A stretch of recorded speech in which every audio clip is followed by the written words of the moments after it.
पूरा सूख गया, अब ये किसी काम का नहीं, ना ही हमें फल दे सकता है और ना ही ठंडी ठंडी हवा। सही कहा गुड़िया आपने, अब ये पेड़ हमारे किसी काम का नहीं। लेकिन बेटी ये मत भूलो, जब ये जवान था तो इसी के फल खिलाकर मैंने आपको पाला पोसा है। मैं हमेशा इस पेड़ की आभारी रहूंगी। ऐसे बोलकर मम्मा चिड़िया एक बाल्टी पानी पेड़ की जड़ों में डाल देती है, जिस पर गुड़िया फिर से बोलती है, मम्मा आप ये पानी कितनी दूर से लाई थी और बेकार में ही खर्च कर दिया, क्योंकि अब इस सूखे पेड़ को पानी की जरूरत नहीं है। गुड़िया बेटी इस पेड़ से जितना हो पाया इसने हमें दिया और बदले में मैंने इसकी देखभाल की, तो अब कैसे छोड़ दे। हमें रोज इस पेड़ को पानी देना चाहिए, जो मैं करूँगी। ऐसे वो छोटी चिड़िया पेड़ के सूख जाने के बाद भी उसकी देखभाल कर रही थी। गोरी तुम देखना, इस साल में ऐसा मजबूत घर बनाऊंगा जो अगली बारिशों तक भी टिका रहे। हाँ, जब से लकड़ी काटने आए हो यही बात 10 बार कह चुके। पहले अच्छे से लकड़ी काट लो, फिर बनाना घर। फिर कालू कौवा जल्दी जल्दी लकड़ी काटता है और गोरी उन्हें रस्सी से बांध लेती है। ऐसे ही वो शाम तक ढेर सारी लकड़ी काटते हैं। गोरी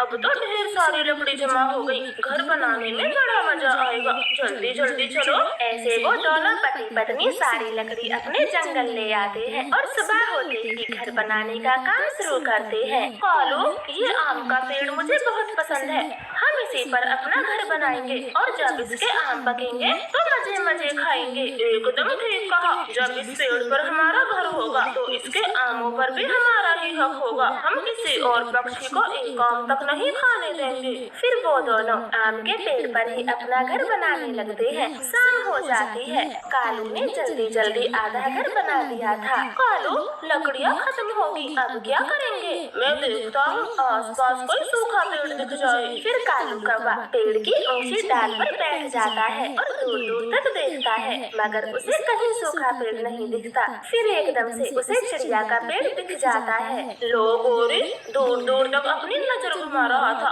मगर सूखा पेड़ तो बिल्कुल पास में ही मिल गया। जल्दी जल्दी लकड़ी काटते हैं, चलो जल्दी से कुल्हाड़ा लेकर चलो। फिर दोनों पति पत्नी पेड़ को काटने चले जाते हैं। घर में चिड़िया की बेटी दाना खा रही थी। लो गुड़िया बेटी, आज बड़ी मुश्किल से गिने चुने दाने मिले हैं, ज्यादा आप खा ले, मैं कम खा लूंगी। मम्मा हम में से कोई सूखा दाना नहीं खाएगा। आपके जाने के बाद मैं भी थोड़ा भोजन ढूंढ कर लाती हूँ, जरा रुको मैं दिखाती हूँ। ऐसे बोलकर गुड़िया टोकरी उठाती है, उसके नीचे तो पके फल रखे थे। अरे गुड़िया बेटी ये फल आपको कहाँ से मिले? मम्मा ये फल हमारे घर के बाहर पड़े थे, गलती से किसी पक्षी से गिर गए होंगे तो मैंने उठा लिया और तुमसे झूठ बोला, मैं ये फल नहीं लाई। गुड़िया आपने आसपास देखने की कोशिश नहीं की? शायद जिसके ये फल गिरे हो वो तुम्हें मिल जाता और अपने फल वापस ले जाता। नहीं मम्मा, मैं वो फल लेकर काफी देर तक बैठी थी, ना ही मुझे कोई दिखाई दिया और ना कोई अपने फल लेने आया। फिर दोनों माँ बेटी खुशी खुशी वो फल खाते हैं और बहुत खुश थी। तभी उन्हें एक आवाज सुनाई देती है।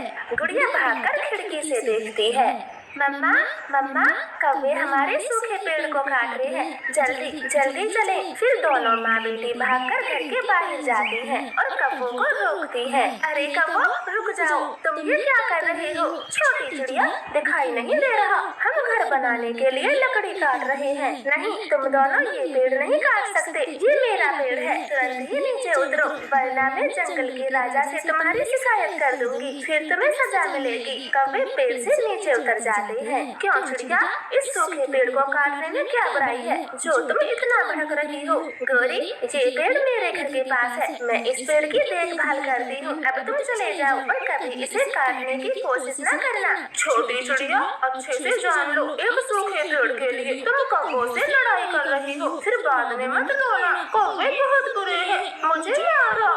जाओ जाओ, मैं तुमसे नहीं डरती, अपना पेड़ नहीं काटने दूंगी, जाओ यहाँ से। कालू गोरी दोनों गुस्से में वहाँ से चले जाते हैं। वो तो बहुत गुस्से में थे। मम्मा आपने एक सूखे पेड़ के लिए बुरे कौवों से दुश्मनी कर ली, आखिर क्यों? गुड़िया मेरी बच्ची, ये पेड़ मुझे बहुत प्यारा है, मैं इसी पेड़ के फल खाकर बड़ी हुई हूँ और आपका भी जन्म इसी पेड़ पर हुआ। कभी हमारा घोंसला था इस पेड़ पर, बस इसीलिए मैं इसको कटता हुआ वह नहीं देख सकती। फिर दोनों माँ बेटी सो जाती हैं। सुबह हो गई थी। चील बढ़ई जी, चिड़िया के घर के पास एक बहुत बड़ा पेड़ है, आप उसे काट ले, वो सूखा है। हाँ चील बढ़ई, इससे आपको बड़ा मुनाफा होगा। उस पेड़ की लकड़ियाँ बहुत मजबूत है, उनसे बना घर कभी नहीं टूटेगा।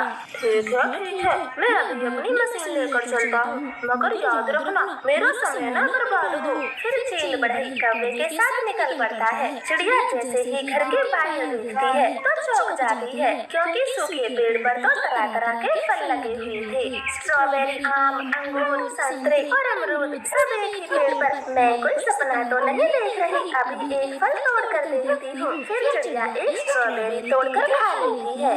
अरे ये तो बहुत स्वादिष्ट